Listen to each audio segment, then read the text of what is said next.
AP ముఖ్యమంత్రి నారా చంద్రబాబు నాయుడు తొలి పర్యటనకు రెడీ అవుతున్నారు. రేపు పోలవరం ప్రాజెక్టు సందర్శనకు వెళ్లనున్నారు. ఇందుకోసం అన్ని ఏర్పాట్లు చేస్తున్నారు అధికారులు. గతంలో సీఎంగా ఉన్నప్పుడు చంద్రబాబు నాయుడు పోలవరంపై ప్రత్యేక దృష్టి పెట్టారు. ప్రతి సోమవారం ఆయన పోలవరం పనుల పురోగతిని సమీక్షించేవారు. ఎప్పటికప్పుడు నిర్మాణ సంస్థకు అధికారులకు తగు సూచనలు చేసేవారు. అయితే మళ్లీ 5 ఏళ్ల తర్వాత చంద్రబాబు సీఎం అయ్యారు. ఇప్పుడు ముఖ్యమంత్రి పదవి బాధ్యతలు తీసుకున్న తర్వాత తొలిసారి పోలవరం టూర్కు రెడీ అవుతున్నారు. పోలవరం ప్రాజెక్టు సందర్శనతోనే ఆంధ్రప్రదేశ్లో క్షేత్రస్థాయి పర్యటనలు ప్రారంభించబోతున్నారు సీఎం చంద్రబాబు. పోలవరంపై శ్వేతపత్రాన్ని కూడా ఇవ్వబోతోంది ప్రభుత్వం. చంద్రబాబు పర్యటన నేపథ్యంలో పోలవరం ప్రాజెక్టు వద్ద హుటాహుటిన యంత్రాంగమంతా ఏర్పాట్లు చేస్తున్నారు. ఏలూరు జిల్లాలో పోలవరం ప్రాజెక్టును ఏపీ జల జీవనాడిగా గతంలో కూడా ప్రత్యేక దృష్టి పెట్టారు చంద్రబాబు. 5 ఏళ్ల తర్వాత మళ్లీ ఆయన పోలవరం ప్రాజెక్టు సందర్శనకు వెళుతూ ఉండడంతో పనుల పురోగతిని ఆయన స్వయంగా తెలుసుకోనున్నారు. అసలు పోలవరం ప్రాజెక్టులో గతంలో ఎంత మేర పనులు జరిగాయి, ఈ 5 ఏళ్లలో ఎంత పనులు జరిగాయి, వాస్తవ పరిస్థితులు ఎలా ఉన్నాయన్న దానిపై ప్రధానంగా ఆరా తీయనున్నారు. ప్రాజెక్ట్ ఎంత కాలంలో పూర్తి చేయొచ్చు, నిర్వాసితుల పరిస్థితి ఎలా ఉంది అనే అంశాలపై కూడా సీఎం చంద్రబాబు సమీక్షించే అవకాశం ఉంది. ఇరిగేషన్ అధికారులు, పోలవరం ప్రాజెక్ట్ అథారిటీ అధికారులతో పాటు ఇంజనీర్లతో కూడా చంద్రబాబు సమీక్షించబోతున్నట్టు సమాచారం. చంద్రబాబు పర్యటన అనంతరం ప్రాజెక్టు పురోగతి ఏంటి, ఎంత కాలంలో పూర్తవుతుందనే దానిపై ఒక క్లారిటీ వచ్చే అవకాశం ఉంది.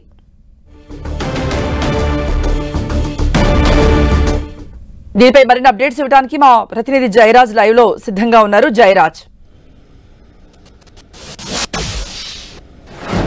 కృప ఆంధ్రప్రదేశ్ ప్రజల జీవనాడిగా ఉన్నటువంటి పోలవరం ప్రాజెక్టుకి మంచి రోజులు రాబోతా ఉన్నాయి. దీనికి సంబంధించినటువంటి పూర్తి స్థాయిలో దీన్ని స్వయంగా పరిశీలించి దాని భౌతవ్యం గురించి, దానికి సంబంధించి ఎంతకాలంలోగా దాన్ని పూర్తి చేయొచ్చు, ఇప్పుడు వరకు కూడా ఏ స్థాయిలో పోలవరం ప్రాజెక్టు ఉందని నిర్ధారించడానికి స్వయంగా ముఖ్యమంత్రి నారా చంద్రబాబు నాయుడు రేపు ఉదయం 9:30 గంటలకు పోలవరం ప్రాజెక్టుని సందర్శించబోతున్నారు. గడిచిన 5 సంవత్సరాలుగా నిర్మాణానికి సంబంధించి పోలవరం ప్రాజెక్టులో ఏం జరిగింది, పనులు ఏ మేరకు జరిగాయి, ఎంత నిధులు ఖర్చు చేశారు, ఎంత నిధులు ఇంకా పెండింగ్ లో ఉన్నాయి, అసలు దాని పురోగతి ఏంటి అనేటటువంటి అన్ని రకాల అంశాలన్నీ కూడా స్వయంగా ఆయనే పరిశీలించి క్షేత్రస్థాయిలో పరిశీలించడానికి రేపు ఉదయం 9:30 గంటలకి పోలవరం ప్రాజెక్టును సందర్శించబోతున్నారు.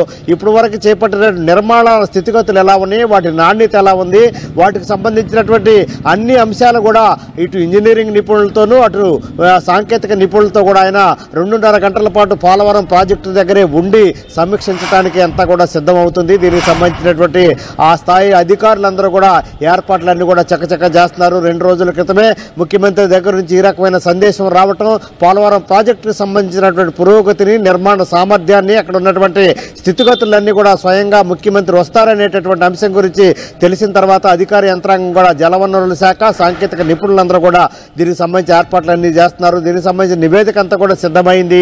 రేపు ఉదయం 9:30 గంటలకి నారా చంద్రబాబు నాయుడు పోలవరం ప్రాజెక్టుని స్వయంగా పరిశీలిస్తారని తెలిసిన తర్వాత అన్ని రకాల ఏర్పాట్లన్నీ కూడా చేస్తున్నారు.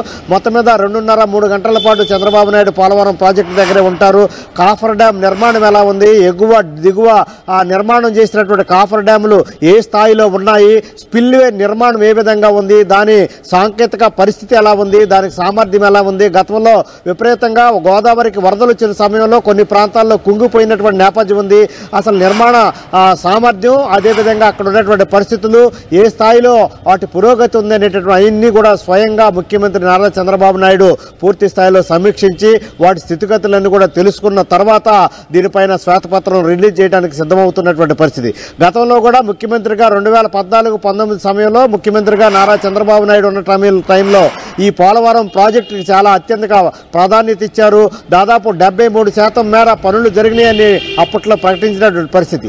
కేంద్రం నుంచి వచ్చేటటువంటి నిధులు, అక్కడ ఉన్నటువంటి పరిస్థితులు, కాంట్రాక్టర్ నిర్వహించేటటువంటి విధానం అన్నీ కూడా ప్రతి సోమవారం పోలవరం అనేటటువంటి అంశాన్ని తీసుకొని స్వయంగా ముఖ్యమంత్రి తన ఛాంబర్లో ఉండి పనులన్నీ కూడా స్థితిగతులన్నీ కూడా పరిశీలించి పర్యవేక్షించి అన్ని కూడా సమీక్షించేటటువంటి పరిస్థితి ఉంది. ఆ తర్వాత ప్రభుత్వం మారింది. 2 మంత్రులు, ఇరిగేషన్ మంత్రులు మారారు. అయినప్పుడు కూడా వాటి పరిస్థితి ఏమాత్రం పురోగతి లేదు, అన్ని కూడా కుంగిపోతున్న పరిస్థితి అని చెప్పేసి ప్రతిపక్షంలో ఉన్నప్పుడు చంద్రబాబు నాయుడు అదేవిధంగా తెలుగుదేశం పార్టీ నాయకులు స్వయంగా ప్రకటించినటువంటి పరిస్థితి. అదే ఈ నేపథ్యంలో స్వయంగా ముఖ్యమంత్రి హోదాలో తిరిగి బాధ్యతలు చేపట్టిన వచ్చిన తర్వాత మొదటి పర్యటన క్షేత్రస్థాయి పర్యటన పోలవరం ప్రాజెక్టుగానే తీసుకున్నారు.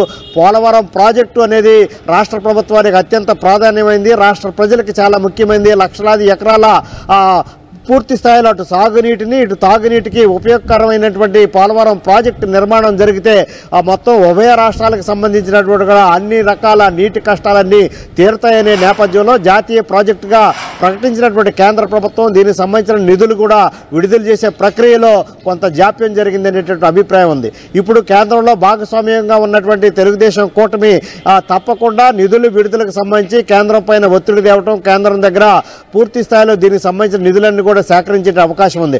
దాదాపు 1500 కోట్లకు పైగా నిధులు అవసరమవుతుంది అని చెప్పేసి భావిస్తున్నటువంటి నేపథ్యంలో అక్కడ ప్రధానమైన అంశం అక్కడ సహాయ పునరావాస కార్యక్రమాలు. కొన్ని వందల గ్రామాలు ఈ పోలవరం ముంపుకు గురవుతున్నటువంటి నేపథ్యంలో ఆ ప్రాంతంలో ప్రజలకి సహాయ పునరావాస కార్యక్రమాలు ఏదైతే ఉందో వాటన్నిటి పట్ల ప్రభుత్వాలన్నీ కూడా నిర్లక్ష్యం చేసినటువంటి పరిస్థితి.